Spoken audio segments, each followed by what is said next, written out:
Already আইসা পড়ছি, তারপরে অনেক রাস্তা বাকি আছে।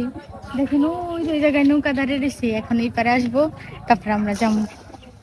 এটা আমরা কই গোদারাঘাট, মানে নৌকা এসে নিয়ে যাই। নৌকায় চড়বা অনেক খুশি খুশি লাগতেছে না?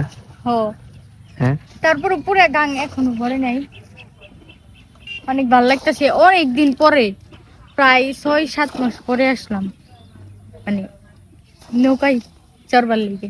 বিশেষ করে সত্যি আমি লিগে আইছি নৌকায় চড়বার লিগে। নৌকা এসে পড়ছে, ওই যে নৌকা দেখতেছি, নৌকাকে দাঁড়ানো।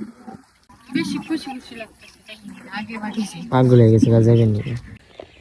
অলরেডি গুদারা পার হয়ে পড়ছি।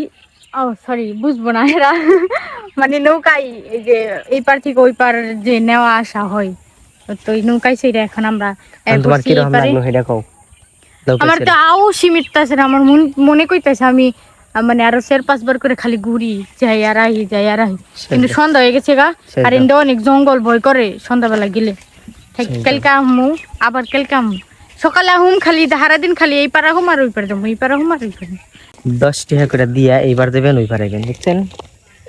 কেন হে চালাইয়ের কষ্ট হয় না? একজন মানুষ চালাইয়ের কষ্ট হয় না? ওনারে তো ওই যে প্রত্যেক যাওয়া হয় 10 টাকা করে, বুঝছো?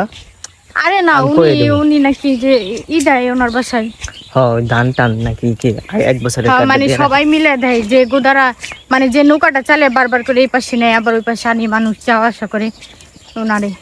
আমার মতন কি এরকম বুঝছেন, এই গোদারা ঘাটে বারবার করে খালি যান আর আহেন।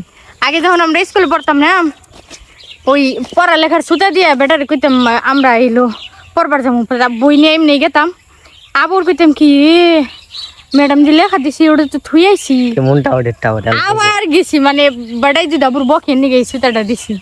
খুব ভালো লাগছে, আর অনেকদিন পরে চড়ছি, হাঁপিয়ে গেছি, অনেকদিন পরে চড়ছি না, মাথাও ঘুরেছি। একেরা আমার মতন মানে নৌকায় চড়তে ভালোবাসেন, খালি যান আর আহেন, হ্যাঁ কমেন্ট করিন।